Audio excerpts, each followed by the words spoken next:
Winter, spring, summer, fall, seasons change, we still keep it together.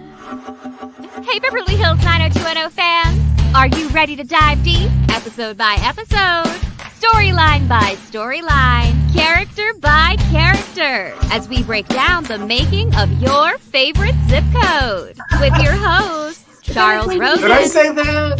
Harry This Mullen. heinous thing about the real person, and we go, what? We're getting rid of this guy. Pete Ferrero. I'm feeling wonderful. Kathleen looks TV crush-worthy. Like so many special guests.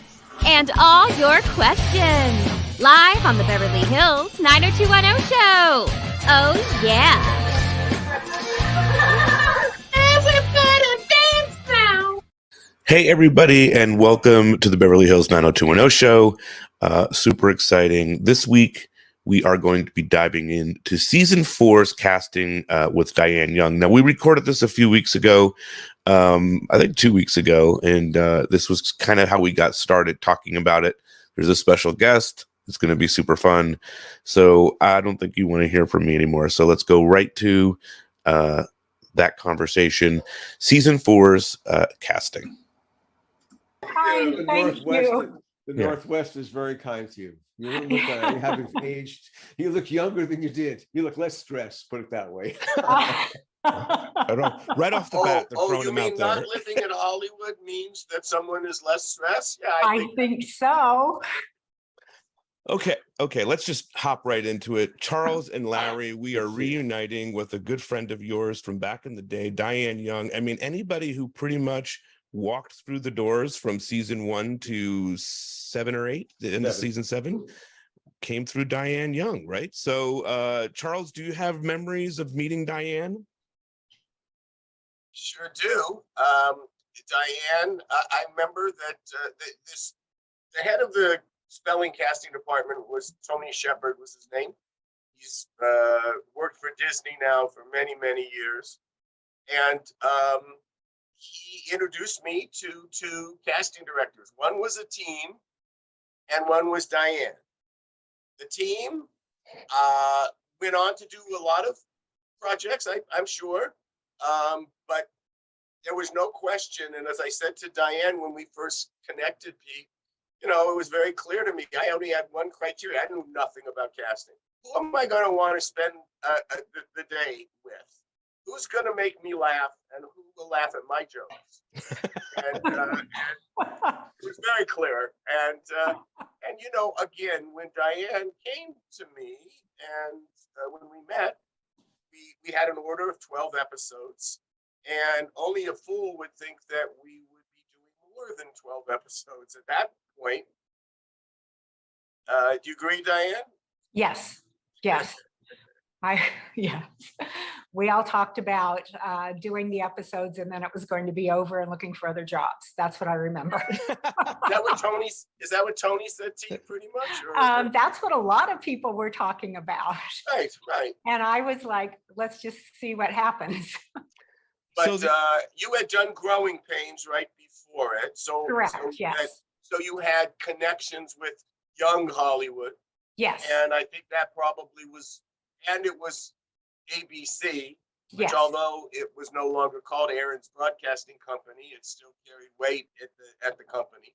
Right. And so I think you were really perfect for what we were doing, and certainly perfect person for me to work with. That only got embellished after the first 6 episodes when Paul Wagner joined us, and Yes. Diane probably had more direct contact with Paul during the seasons that we worked together, just because he it was his interest, and we cast in the Valley. We switched from being based in the city to the Valley. Yes. I remember they wanted that, and you came and said that they wanted me to go out to the Valley, and I said, well, I didn't want to because I would lose that proximity to you. But I moved to the Valley. So what's And it really all- exciting for Beverly Hills 90210 show fans is that we're going to be covering season by season the characters. We have a lot of questions for you, Diane. And Larry, you came in at season 5, so we thought season Season 4, four. excuse me, season 4. So we thought it would be a good place to start is at season 4. But one of the main things that are happening in season 4 is the casting for a big part, right? I mean, there's a big storyline going on, Charles, where Brenda is going to elope. And so we thought it would be fun to reunite you, Diane, with somebody that you had to cast in season 4. Oh. David Gail. And he's coming on He's coming on. from Yeah. France, I imagine. Yes, He's in still Paris. From Paris, yeah. Oh, I love Paris. Right, but now you have someone who you can stay with, right, David? Where is David? Has he come on? No, he's connecting to audio. It takes us, Okay. the Zoom thing takes a second here. Well, yeah, I mean, this was a big, kind of a fun storyline for us, where there's going to be a real smash and grab romance with his father. The There father he is is. actually There saying, he "There's is, David there he Gail, is. this is 8x10. His The man behind the visage. 8x10. Ah. Bonjour, David. Bonjour, ça va? Ça va? That's Yes. great. Diane, Hello, David. How are you? I'm great. How are you? I am great. Thank you so much. Oh my goodness. Oh So- my goodness. The cool Yes. thing is, Go on, Pete. David, you came in and you actually came into the series in, I think, season 1 or 2, right? You were there earlier on. I was Season at- 1. I think that would probably be, some pretty good trivia. Yeah, I was the bellhop in season 2, I think. Season 1. Season Season 1. 1. Palm Springs. Is he at Palm Oh. Springs weekend? Oh, And pardon-moi, excusez-moi, monsieur. I would I like love to have a lot of this stuff not be in my head, but it's all in my head. Right. And Diane, more than once in the process of casting, Denise Dow's being an example, a few others say, well, we've cast somebody in a very small role, but there's someone who would be really good for this part. And you were that. Am I right, Diane? Correct. Yes. Diane, tell me your recollection of meeting David.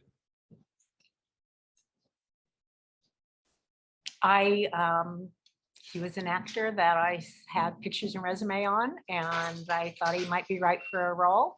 And that's how I met him. He came in and saw me. And we Yeah, read, it was- we chatted, just, normal casting process. Right. And I liked him. We got along, and I thought, okay, he'd be nice and easy on the set. So that would be terrific for everybody. You know what's funny is And a good that- actor. Thank you. Thank you very much. You hear a lot of that advice in, I was with Howard Fine and Larry Moss from the beginning, but in a lot of rooms you hear, this is my son, Gautier, Hi. Hello, how are you? Oh, my little French son. Anyway, you hear a lot about how, all the things to do and all the things that casting directors and producers are looking for, and that's one of the things you hear, like someone good to someone who's easy to work with. And you take, of course you're listening, of course you're trying to, if you're smart, you're trying to absorb as much advice and take as much advice as you can, but sometimes you hear that and you think okay,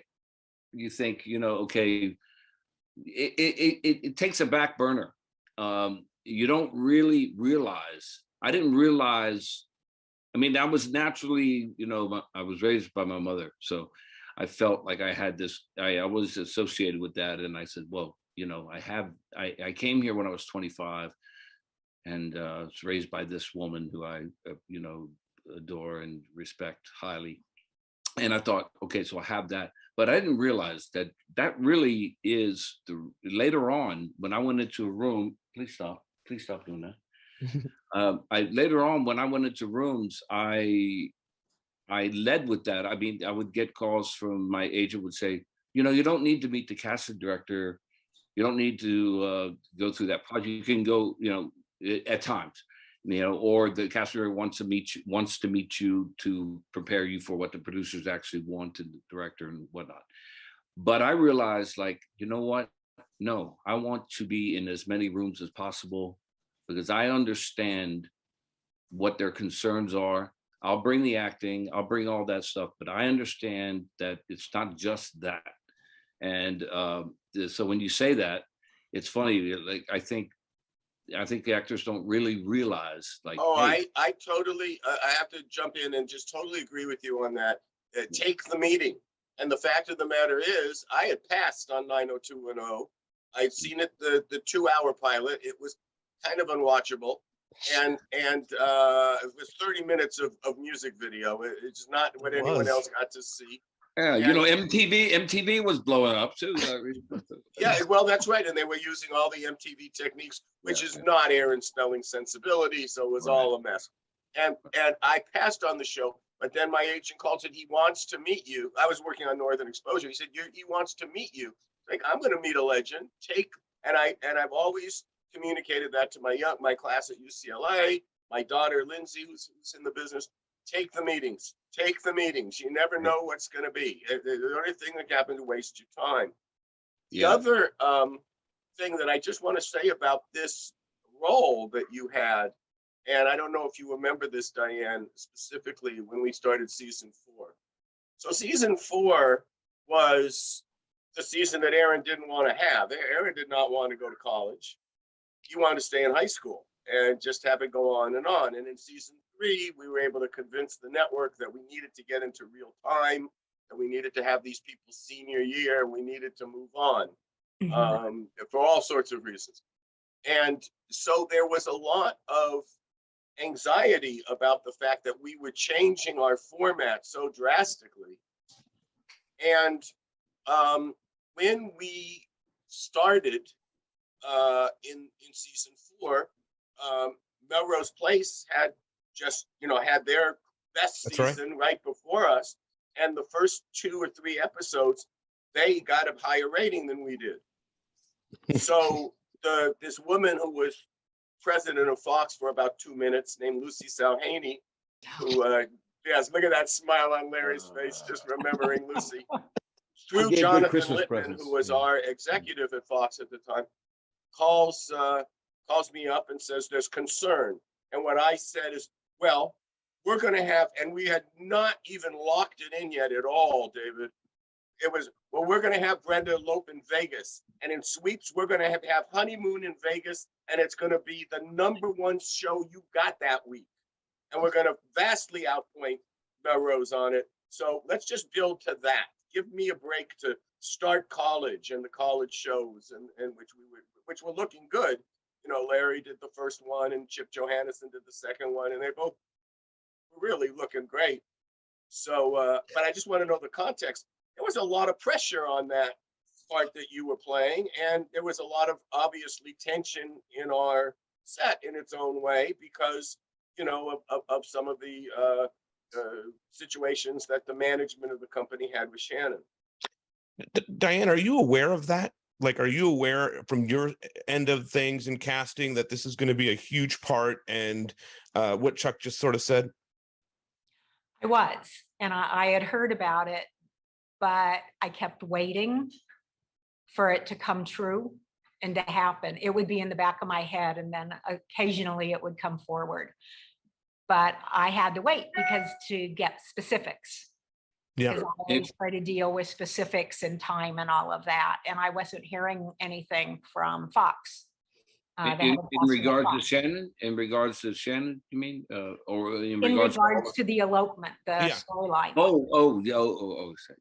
Yeah. Plot line, yeah, the plot line. But we should also bring up, and it's a okay time to talk about this. The fact is that Shannon is going to be leaving at the end of this season. This is going to be her last season, and I'm curious. But we didn't know. We didn't know that. I was going to ask you. You did not know that at this point. Of course not. No. But there was some tension, and the conversations might have. Yes, but no. For the other. So for both David and Diane, we'll start with David. Were you aware of some of the stuff that was going on with Shannon behind the scenes? I have to confess, I was at that time an actor that, it was all like, I was just so content and happy to isolate myself within my world of acting, and I really didn't get involved and I didn't try to think about the politics or what was happening. I just focused on what, the arc of the story, breaking down the script, breaking down, doing what my craft. And yes, I heard rumors about, even, coming on to the show about Shannon. I didn't care.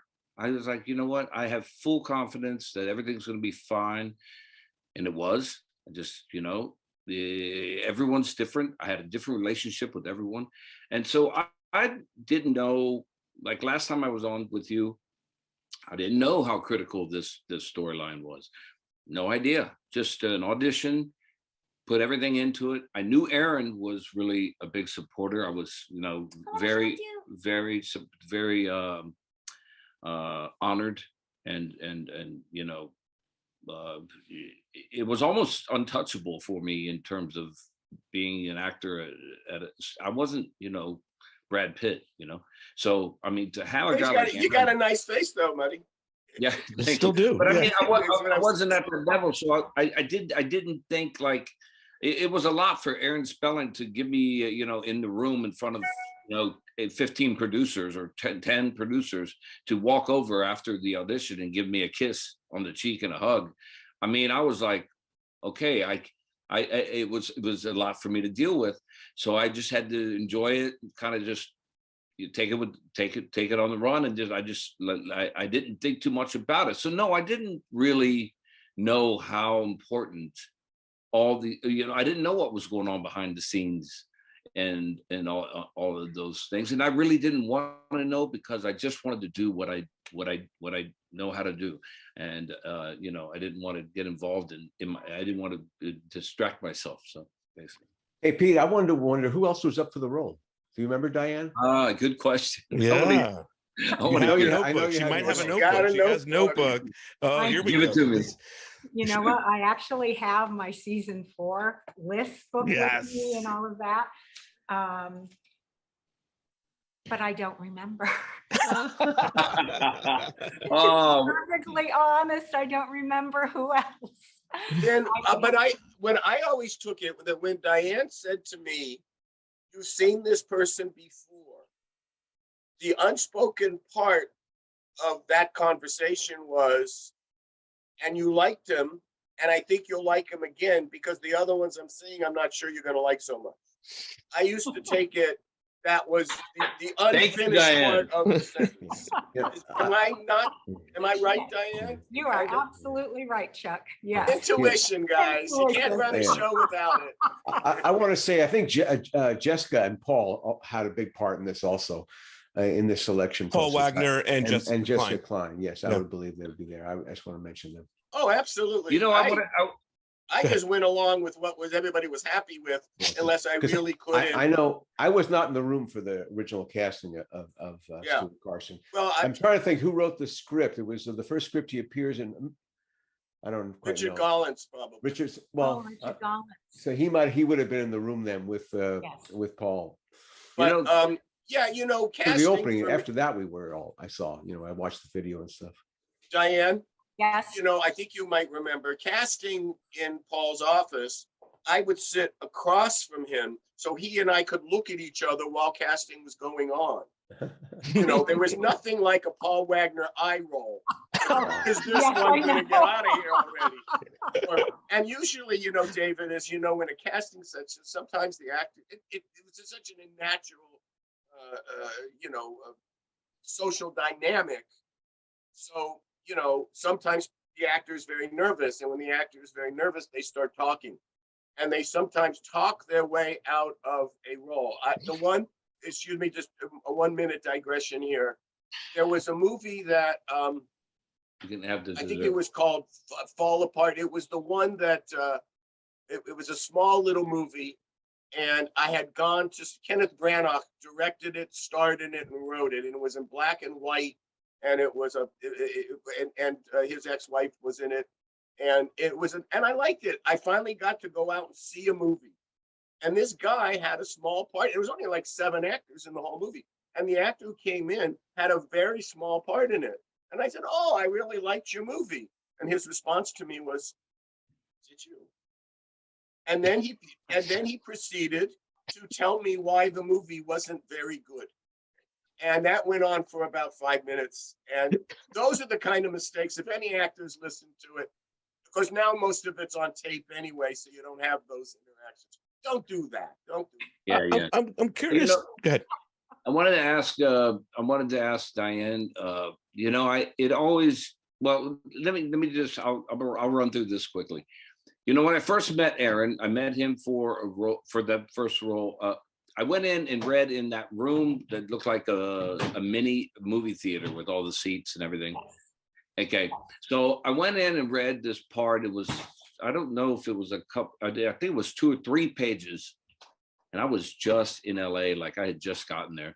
And I started to read and I read the stuff, and Harry Gold was my agent. And he said, okay, you're not gonna get the role. I go, and as an actor, later on, it was like, okay, good, I'll book something else. But at that time I was like, oh. And he goes, but I go, yeah. He goes, you're just too green, but they like you. So they're going to give you this role. And that was the bellhop. So that's one part of it. Like, I was like, oh, because the role I was reading for was a recurring role. They were reading me possibly for a recurring role or something. That's what Harry said. I don't know. You never know what you're being told. So, I give it to him. Just tell me what the bellhop is coming. The bellhop's coming back. Just stick. Yeah, just motivate me. I'm with you. Lie to me. I don't care. So, but then Diane, I must say I was so surprised because I talked to Aaron, and I on that second after I went and did the show in Vancouver. I think it was it Robin Hood, and then I came back tonight. No, before that. So anyway, the point is that I was like, well, I've already done, and I don't know if I was already with Innovative Artists at that time with Nevin Delcifino, but I said, how can they bring me back as a different character? I was just on as a bellhop. I mean, am I not recognizable? And that's an actor for you, right?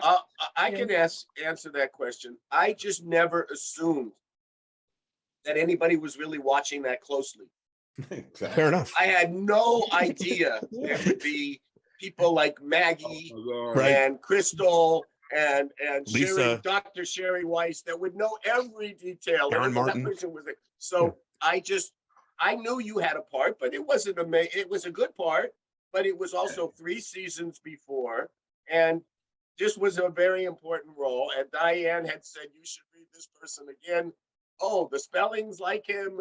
Diane likes him. Everybody likes him. And as my friends Larry and Pete know, the casting was not, I got much better at it. Hopefully, Diane, as it went on, I got better. And I even once in a while deigned to give an actor a slight, take a director's position and say, will you try it this way? When that's usually, we would leave those for directors. But it just wasn't what I was going to spend all my time on. So if there was a consensus that we got the right person, I'm there. Diane, what's your side of this story with David? Do you remember thinking about it and saying, oh, he was really great as the bellhop? Or how does it come back to your mind to say, oh, I would like to try David again? She didn't remember me at the bellhop. No, I'm just kidding. It was the first time for her. Yeah. She forgot. She's like, oh, I love this guy. He just got off the boat. Oh, No, that's a secret. right. Well done. No. You start going through names again. And I talked to Harry all the time because I had known him for many years. I trusted him. I hired his actors. And he said, well, I can't remember the exact conversation, but the gist of the conversation would be, what about David Gail? He had that small role before. You want to try him again because you guys liked him. He's awesome. And I'm like, okay, I'm good with that. And I check with a couple of people to see if they were good with that, and if they Chuck, were good with is Chuck that, one of then those we people walk. that you is Chuck one of those people that you check with? Is Chuck one of those people? Absolutely. He doesn't remember. Oh, no, she He did. doesn't She did on remember this me. one. Yeah. She did. She would. Yeah. Yeah. You know. Yeah, and I would give a hint as to what he had done before, and Chuck was really good about remembering people, so that was pretty much, that was part of my job. He comes in, and then he has to read for this part. Chuck, this is a big, like, we're looking at this 30 something years or 20 something years later. This is a big deal in the year that David Gail is in that office. Chuck has just said it's a huge part in his mind. He's still talking about it being a big deal. So David, do you even realize how, and you said no, how big of a deal this is, but 90210 is huge. In the room, I mean, look,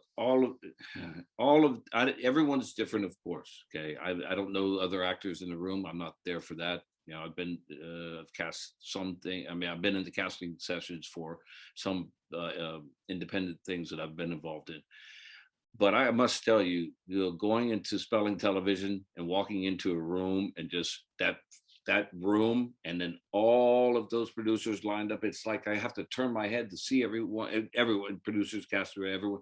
I have to turn my head both ways to see everyone. It's a lot. Yeah, I bet, man.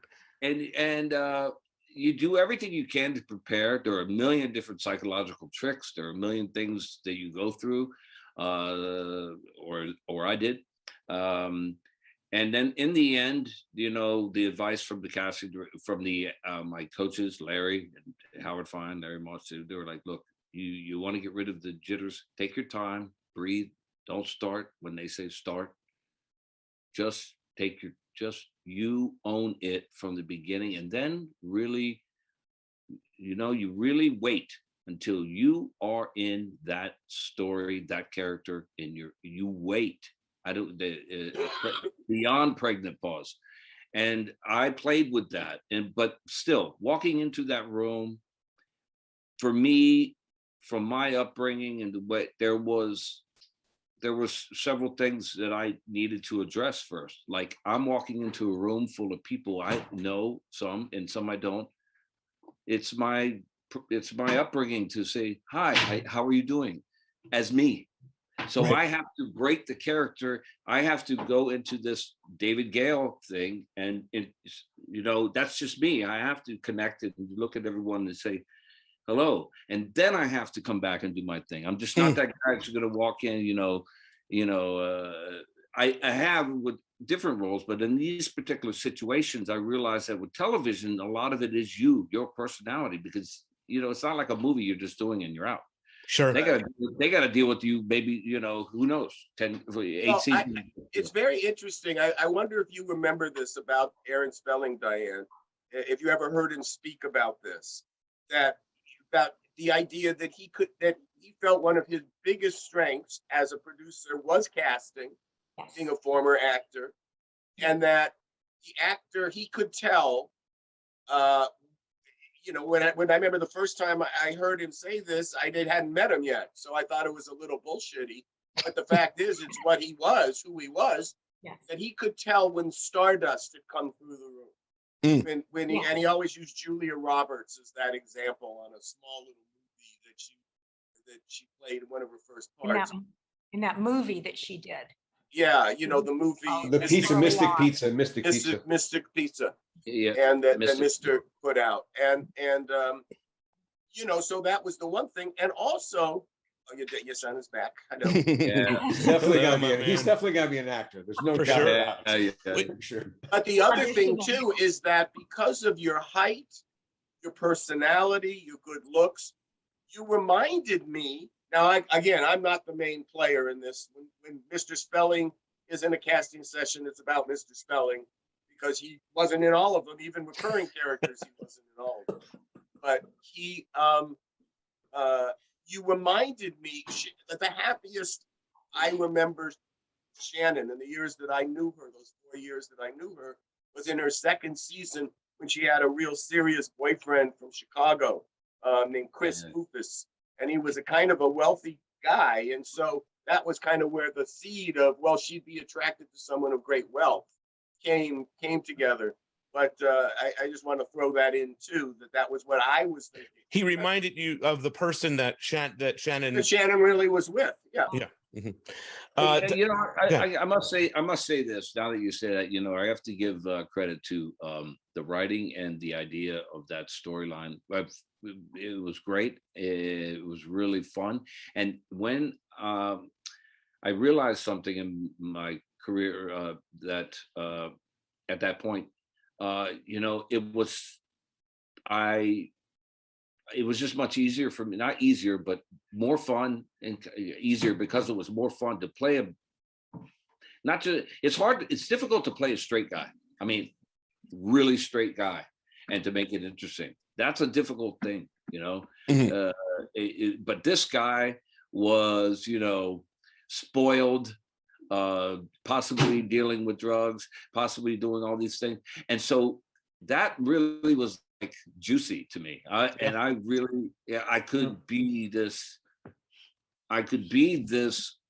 whatever night, you know, whatever guy, but because I knew that the backstory in the audience was thinking, oh, he's this and he's this, and this is fast. This is too fast. What's he doing? You know, posing, you know, so that was all playing behind me. So I could just be like the clown, the Joker, you know. Go ahead, Larry. I was just gonna say, story-wise, you know, we had, as Chuck knows, we had really set this up well because this whole relationship started from the fathers. You know, Shannon's always had trouble in relationships because Jim goes against Dylan. Now the Jim set this thing up. Now he's stuck with it. Now let's just talk briefly about your parents there, because Diane also cast your parents. They're both passed away now. I love my dad. I'm trying to remember their names, and I wish I can't remember them. Wait, hold on, I got you. Hold on a second. I got your back here. Peter Mark Richmond is Peter Mark Richmond, who I've used before. He was great. He was always terrific, and he was the overbearing father. There was so much pressure on the Stuart Carson character. He would belittle him, you know, because he thought he was a loser, and Shannon was making him a winner. So it was really a rich. You're right. It had some dimension to it. And what was the woman, his mother's name? Do you remember that? I don't have, but I just knew that part Peter Mark Richmond, and also you also cast Gino Conforti, who was also in Three. They both have like a Three's Company sort of history. They both were on Three's Company. But I wanted to ask you, Diane, do you recall David reading that? What is your take on that room, that scenario that we just talked about? Well, it's really interesting because it was in Mr. Spelling's office. It had to have been the long couch. The long couch, and ever. Yes, the whole wall, and there are like masters paintings on the wall, so it can be very intimidating. Pinball machine to walk into. And I always tried to talk to the actors and explain, this is what it's going to be. You will know me, you will know the producers, you know, Chuck, Larry, who were there, who you've met before. Everybody's pulling for you, but it is intimidating walking into it. Said Tony Shepard will be there and Mr. Spelling will be there. He'll sit. He generally always sat right next to me on either side, and because I was reading with the actor. So I wanted each actor to know what it was like walking in there, because it's an intimidating situation. His office was bigger than a lot of people's houses. And you were great, Diane. I remember, like, I was like, oh boy, okay, I've done all this prep. And I would see you and I'd be like, okay, Good, just focus on her, you know, like let's just do this thing. And then, you know, it took, you know, yeah, you were really, I remember it was a very calming effect because, you know, we knew each other on that level to where we had worked on it, you know, so but you know, you just have to walk in and be comfortable with everybody there. And, you know, I thought that Mr. Spelling was always very kind and generous to the actors who came into that room, into his office, because he knew that it wasn't easy. Yes, he did. He knew, and he tried to put everybody at ease. And I think walking in there, I think he did, you know, because he'd get up, he'd introduce himself, or Chuck would introduce him, or Tony or I, and, you know, we'd have you sit down and chit chat a little bit, and then we'd start to read. Yeah, he was good at not letting it getting he was understanding the balance in the room in terms of the energy and everything. If it was off, he would set it right. He would find a way to whatever it was, he would not let that continue in the wrong direction. Yes. So I really, these are things that I can articulate better now than I could when I was that age. Sure. Yes. We're going to say goodbye to David. There's so many different people that we have to ask you about season 4, Diane. So thank you so much for being here, David, man. good to see you, my friend. Great stay seeing well. you. I love all of you. Wow. Your son you will too, be man. working very soon, I think. Okay. Yeah. Yes. Okay. Thank you, Larry. All right. Have a good one, my man. Well, Love you All right. guys. Take care. All right. Good night. Good night, my man. Wow. All right. So, Diane, So- go ahead. I just want to remember, Larry, when we do our 90210 lap, remember when we go to Paris that we got David's there. I know, I keep thinking I should probably put him together with Anna Leon, who lives there. That's too. right. She's so She's great. great. By the way, the woman that you were thinking of is Claudette Nevins as Oh, Vivian. Claudette Yeah. played his mother. Yeah.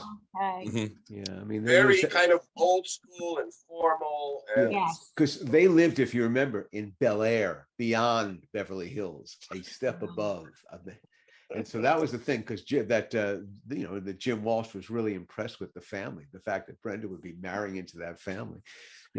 Let's start Anyway. talking about some of the bigger storylines of the season and finding who you were going to cast for these parts. I think probably we should start with Mark Damon Espinosa, right? Who comes in as Andrea's love interest and eventual husband and all of that. Do you remember meeting Mark, Diane?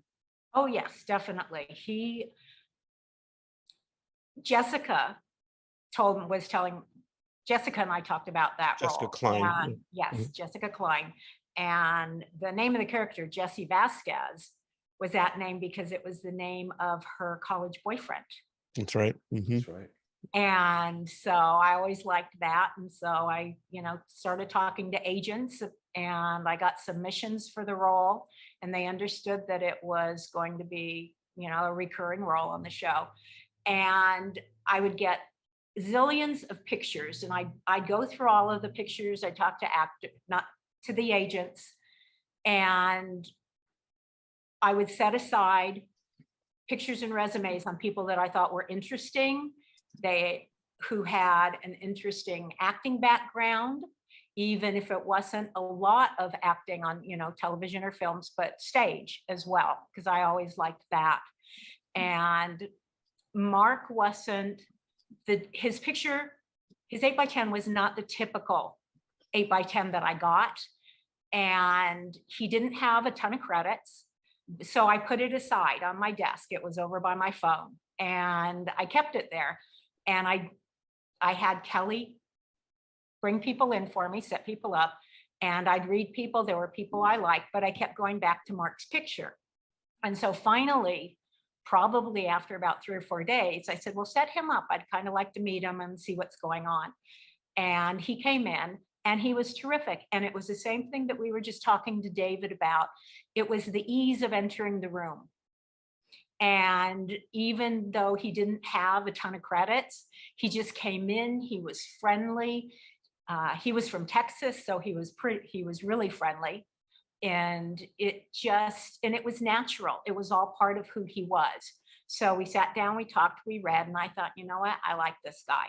And so that's when I brought him in. There was just something about him. And he had a really good theater background. And again, that was something that I did look for because I have great respect for people who worked in the theater and what they go through. Larry, this was going to be a big part for something you were writing. Sure. Yeah, I mean, this was going to be the real thing because we also knew that Gabrielle was pregnant at that point too. Right. So we knew we were going to be, going toward this, and this was going to become her husband. And again, Jessica really was in the room for this casting. I was not in the original room. I have to confess, at first I was disappointed, but because I was waiting to see if you said it or not. What's that? Go ahead. You let me know I know. what were you doing in there, Chuck? But I've grown to love Mark and his work. Look, as we've looked at it, the second look on shows, and he's done fabulous work for us. But yeah, in my mind, I was just seeing, more of an LA, I guess, Latino. It's just sometimes like that's what it was. But it really worked. The character worked, and again, we were sort of in an end game at this point because of Gabrielle, the situation, and also the fact just the way the the shows was growing. And Chuck, do you remember? Go ahead. I was going to say, I've been known to say that a baby is a show killer. There it is. Okay. I've been known to say that.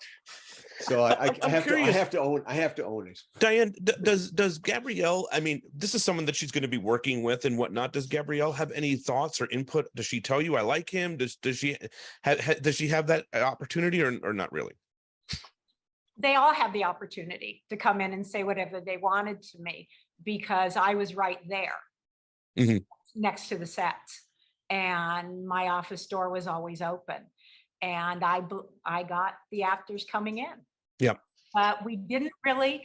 She wanted to know what was going on, if I recall correctly, and I was showing her pictures, and she was going, okay, but she wouldn't say anything like, oh, he's terrific, that kind of thing. Oh, that's a great look, because she knew it was up to all of us. Sure. And, if she was involved, then she'd be involved. So she looked at the pictures and I brought the people in. And if there was somebody that she saw something in a photograph, then, that I didn't, or I needed to look at it a second time, then I would go ahead and do that because I was always open to second chances. That's really great. Chuck. Well, I like to Diane to know this, that, we, as amplifying on what Larry has said, that, we've watched a lot of episodes doing this podcast over the years now. And, I think neither of us remembered how pitch perfect Mark is in almost every moment he has. It didn't matter if he was the bartender flirting with the girls to get better tips. It didn't matter. There's a scene that he does with Ian Ziering. Oh yeah. God, yeah. Explaining about white privilege. Where he gets into it. Yeah, we used something that Karen had in law school as the basis of what he had experienced. That was just, you realize, oh, this guy is going to be a very formidable lawyer by the way he talks. And so just that could not have done better for what our needs were with casting Mark. He controls, and he remains a good friend of this podcast. He's a good dude. Really like Mark. Yeah. He's a good guy. Want to ask you about a whole bunch of more, but we should talk about, I guess, because she will become an eventual cast member. Kathleen Robertson also comes in here in season 4, and also Nick Pryor, Chancellor Arnold. So both of them. Do you remember Kathleen? I do remember Kathleen. She was another person who stood out, and it's just sometimes an actor will walk into your office and there will be something about that actor, and it'll be, okay, I need to pay closer attention. I need to really know what's going on with this person. And she was one of them. She was Mark, David, and she was another one who had the ease when she came in, and she wasn't nervous, and we just sat, and I always made an effort to sit and really chat with the actors to begin with and see what was going on with them just in general, and then go into the role, unless I felt that the actor just wanted to go in and read, and then that was fine, because sometimes it settled them down a little bit. But Kathleen was terrific. She was terrific, and she had a really good sense of herself. Do you remember her hat? That's what caught us. Yeah, that's she what told really me that that's what drew us to her. She told me that she randomly wore that hat too. She just picked it up and put it on, and that became the characters for the entrance. We used the hat for her entrance. Oh my God! You know what? I do not remember the hat. Right. And she remembers. I'm going to have to go back. Yeah. And look. Sometimes an actor does something like that, a things piece of clothing or costume, and you see the character so crystal clear that they have an advantage. just works Yes. out that way. So when I have a question about specifically with your role in the company relative to Kathleen. So when we were clear that we wanted her to be become a recurring character, Mhm. or I guess she was even in. No, she was in credits, wasn't she? Yeah, at No, some point, not yet, but not season yet, 5, not I think this she season, gets. season Yeah. 5. She No, was no, credit- I know that it was recurring here, 2 to 3 roles. Yeah. But when she came back in season 5, was it you who would negotiate her contract, or was that Tony Shepard? No, Lou Patrick. Luke Patrick. Patrick. Lou I haven't heard Patrick. that name in a while. Oh, I Picture love her. Luke She Patrick. was fun. Yeah. Lou Patrick. She was a woman, a One- big woman. Yes. Yeah, Lou Patrick was the one who called me. Lou, I hope you don't mind me sharing this. I hope you're doing well. She was the one who called me and said, "Are you aware that Mr. Spelling is putting out all the cast pickups today?" And this was after it was clear that Shannon was not going to come back, and he was sending one out to her. Wow. Thank you, Lou Patrick. Oh, Chancellor Arnold, Nick Pryor. Nick Pryor is a good actor. He had been around for a while in town, and I knew him, and I believe I had hired him on another show because I cast a bunch of shows before I did 90210. But it's you just get this as a casting director, you get a repertoire of actors that you've hired before. You remember what you do. You remember the ones who are easy. I keep going back to that word, but it's really important. At least it was really important to me. And he was professional. He came in and did the job. And there was no drama. He just came in and did the job. And that was really, really important to me on 90210. And he was married to Christine Belford. Katrina Yes. Belford, right? So that was another. Was Chris? I know that season 2 actor, but none who started in season 2. But was that the same kind of MO that you had with her? You knew her Absolutely. an adult. Yes, because there are a lot of actors that I had known through the years. I either had them in, they either got a job or they didn't get a job, or I met them socially and we had mutual friends, something like that. And she's just a good actress, just like Nick is. Just good, solid working actors. He's still working. He's still working. He lives Another in Wilmington, storyline North Carolina. The three for another storyline, and obviously this one, Cress Williams, Dina Meyer, and Scott Paulin all kind of work together. But let's talk about Cress Williams. Chris Williams is terrific. He was actually found by my assistant, Kelly McDonald. And she came in and she said, "I've been invited to come meet some actors. Do you want to do it? Or, should I do it?" And I said, "If you want to do it, they've invited you, then you're more than welcome to do it." And she did. And she came back the next day and I asked her how it went. And she said, "Would you please meet this one actor? He was really, really good. I just want you to meet him." And I said, "Great, set him up." And it was Cress Williams. And he came in, again, an ease of entering the room. He was terrific. He was really new, really, really new, but just there's something about him. He was a UCLA student at the time? Yeah, I think so. Or just a recent grad, one or the other? Yeah. One or the other, something like that. I don't remember specifics, but I remember liking him an awful lot. And that's Kelly. So then they write the Sean part, and then does it all kind of click for you? Like this is Cress Williams, or how does that sort of? Yes, I would read the roles. I'd read a script, read the roles, and I thought, okay, let's bring him in for this role, see what happens. And that's how it happens. And do you remember that, Jack? Yeah, I remember that he was the unanimous choice in the room, that we all liked him. Yeah. He looks like the real thing. Yeah, of course, the one thing was, unlike, and Diane, I'm sure will remember this from season 1, unlike Tico Wells, who actually came to my house for the Saturday casting session that we had. And he and I played one-on-one basketball together. I remember that. Yes, because I beat him and I ran into him and let him know, and he still thinks about it. But nonetheless, the one thing that we didn't know about Crest was that basketball was not his forte. Yes. So we never showed too much basketball. Right. What about Dina Meyer? Dina Meyer was someone I had met previously, and I just always liked her as an actress. And I read it and I thought, okay, let's bring Dina in. Let's see what happens. But what I remember about Dina is being introduced to her by Tony Shepard telling me this is who's going to play this part. Exactly. I don't think there was an audition for that. Exactly. I don't think there was either. No, we saw a picture of it. Oh yeah.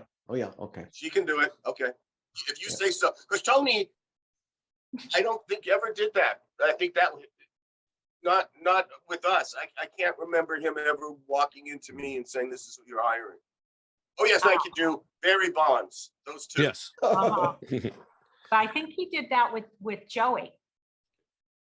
Well, no, he didn't. No, because remember there was Frank Gorshin. Frank Gorshin. Okay. And yeah, the good they money both was came on. in. And the good money was on Frank Gorshin. Now, whether maybe everybody knew the fix was in for Joey, but I didn't know that, and I wanted him very much. So it didn't matter. The fix was in. Yeah. I love Sometimes it happens that way. It does happen that way. it. Should we talk Scott Paulin? Also a part of that storyline. Love Scott Paulin as an actor. Just loved him. And he was one of those good working Hollywood actors who had great credits. And you could always count on him. And he worked a lot. And just the fact that, he would come in, and I can't remember, was he directing for the show by that time, or did he direct after he did the role? After. After? Okay. Because he was very close with our director friend Jack Bender. That's how okay. that position. Let's move to Tracy Mittendorf, who comes in and has this incredible role as Laura Kingman. Do you remember reading Tracy? I remember reading Tracy just a little bit, but specifics, I am sorry to admit that I do not. And do you know, like, who in some of season 4 who may have been up for specific roles that did not get it? Do you have any of that sort of noted? Going back into my notes, I could probably find that, yes, because I do have the season 4 book in front of me. But pulling it out right now, probably not. All right, we'll follow up with that. Okay, I'll write that down. There's another great storyline. There's Carrie Keene, Noli Thornton, and David Hayward, who come in and scam Dylan. Yes. What do you remember about? Let's start with Noli. Noli Thornton was a wonderful little girl and such a wonderful actress. And she was, Martin Short had a TV show at the time, and she was on that show. And I can't remember, it had to have been a recurring role, but we had to make all sorts of arrangements to get her from one set to the other. Because sometimes she worked on the same day, and because of limitations with children, we both shows had to pay attention, but she wanted to do both. And I mean, she was a little trooper. That's what I remember about Noli. And she always showed up. But I remember one day getting a call that they were running over on the Martin Short show. And I kept saying, oh, just get her there. Just get her there. Just get her to work. Please get her to work on time. But I love Noli. She's wonderful. She looks lovely today. She's been on the show. She's had a wonderful life. Yeah. But Carrie Keene as well, that she's told us that she didn't realize that they were working a scam. The actress who was working a scam. Do you remember Carrie? Oh yeah, I always liked Carrie Keene. Carrie, that was a trio of actors, and David Hayward, Carrie and David, they, good working actors.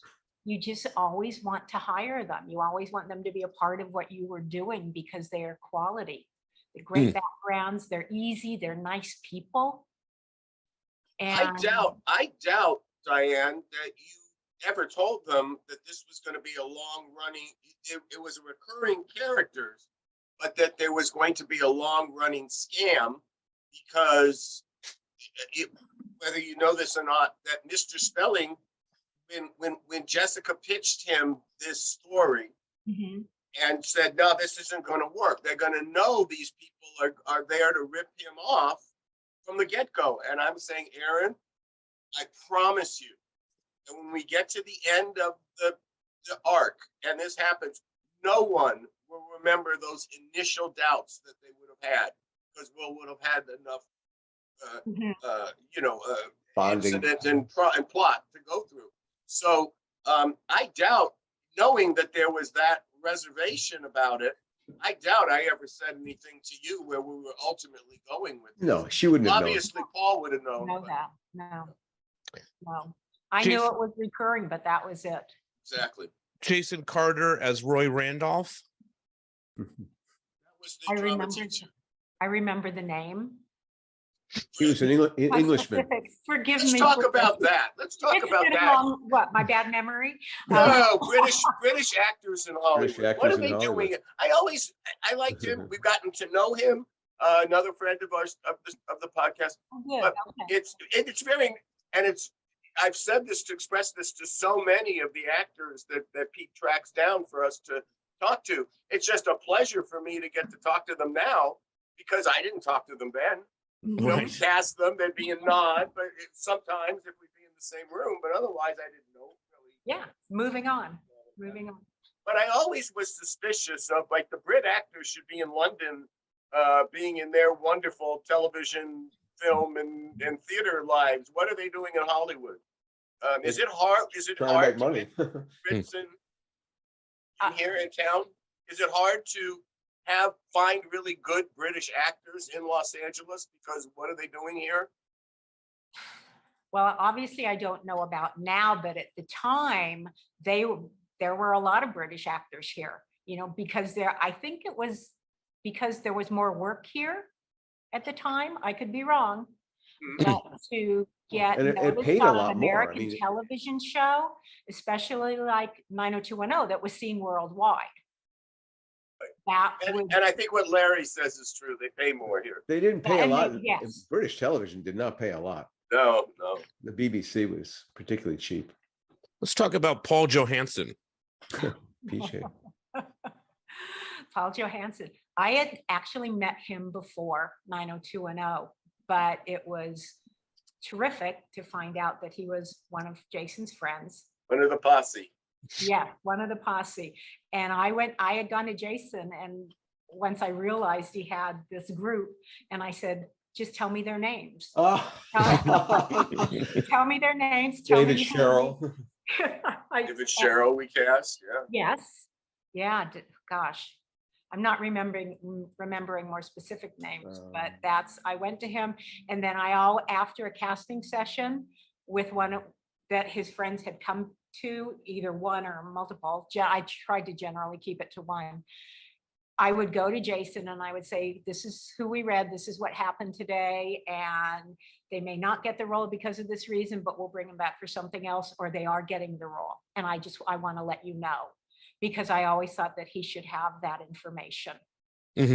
Courtesy. Yeah. Paul's wonderful. Thank you for doing that, by the way. You're welcome. I tried. We just talked to this one recently, Brooke Thies. I love Brooke Thies. She loves you too. Her. She is, I met her when I was casting the pilot for Just the 10 of Us. Oh. And it was a spinoff of Growing Pains. And I did searches all over the country for kids. And I met Brooke. I can't remember if I had hired her on Growing Pains first. I think she said yes. I think that's right. I think Growing Pains was the start. Yeah. Yeah. And she is such a joy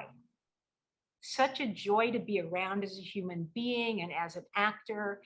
And I just loved her. And I introduced her to her husband, Oh, wow. Brian, who is also an actor, and they're so great together. And obviously, I haven't seen them in years and years, but they're terrific. And I am going to say that was an episode that I watched yesterday. Oh, amazing. Oh. Yes. And Yeah. because I just thought, okay, what's the most recent? And that was the one, and I saw Brooke's name and Brooke, I want to see this. It was, she's still joyous. She's terrific. I just love her. I would automatically, if I were still casting, I would bring her in for something. If I got an opportunity, if there was a show up here or a movie or something and I got involved with it, I would say, and if there was a role, I'd say, oh, Brooke. Mm. Carrie wore her. I remember her because of her last name. And I remember what she looks like, but more specifics, I am so sorry. I am not. It's okay. Chuck, we didn't hear you, buddy. You Yeah. you wouldn't have cast Carrie on Just the 10 of Us. It was a different kind of character, different kind of character actor. She was more of a Zalman King actor. Yeah, she was a sexy actress. Oh, Very Carrie, sexy. Carrie were, right, yeah. That was who No. Brian, David Silver had a dalliance with in the limousine. He loses virginity to her. Okay. We've got Oh. Matthew Peretta, who is Andrea's initial boyfriend, Dan Rubin. I remember him a little bit. Yes. I thought he was very, very good looking. Yeah, he is. Something And Chuck a and I nice were wondering about. The Wendy Benson comes in, and she's one of the girls in Minnesota. When in the top of the season, Brenda is going to be spending some time in Minnesota.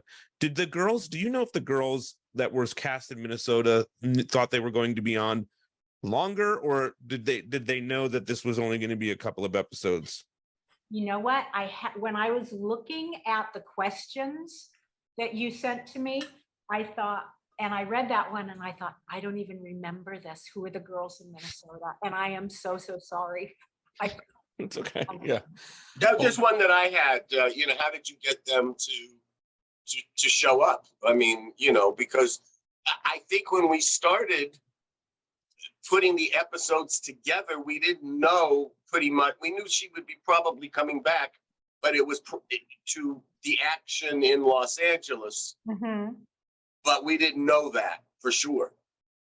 Isn't she already in Los Angeles? I mean, in terms of was. her screen time, she wouldn't be in Minnesota. She would be showing up back at Beverly Hills at the end of episode 2. Okay. And I don't remember, Larry, if that was very clear before you were writing Little Fishes. Well, Little Fishes, she comes back from Minnesota.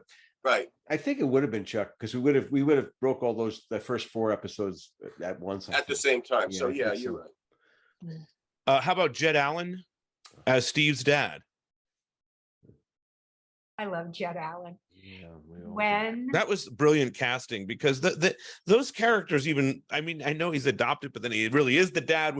There's a lot to go on there, but it's such great casting. They look like that they're related. yes, and they also act the same way Mhm. too, and that's what got to me. And it made me laugh inside because they could really be father and son. Totally. I mean, is that something that you recognized immediately, or is that something that happened as the show was continued being made? It was when Jed came in, because sometimes I always sometimes I would ask for actors to come in just to say hello, because I hadn't seen them in a while. And I'm trying to remember if I did that with Jed, but I don't. But when he came in, I was like, oh yeah, okay. This is Steve's dad. It works. Do you guys remember that, Chuck, or? I don't. No, not the specific casting. Which episode you think was he introduced in? I know. I think the one with Barry Bonds. That's I the think first that's one? what it is. Oh, Yeah. okay. Mhm. Yeah, and I think he just, when I think of Jed and in the part, he just really was this guy. He really was a show business, Hollywood business player. guy. What was the rest, some of the tail of the cock kind of red leather. I used to, Scotch and sirloin kind of actor. Exactly. Ryan Thomas Brown, our friend Muntz, he's someone that you guys cast in season 4. Yeah. He's near you. He lives in the Pacific Northwest, Diane. And Oh, he does? he's on Whidbey Island, I think. Oh, okay. I have friends on Whidbey Island. He's got I a think he's restaurant working at a great restaurant out there too, so maybe you guys can catch up. Do you remember Ryan? Thank you. He's on the west side. I'm on the east. Yes, sir. Do you remember Ryan? Yes, Coming I in? do. Yeah. I do remember. I can see his face right now, and he just fit in. And again, I go back. You're going to get tired of hearing me say it, but it's the ease of an actor. He was easy. He fit in. He fit in with Cudlitz and all of the guys there.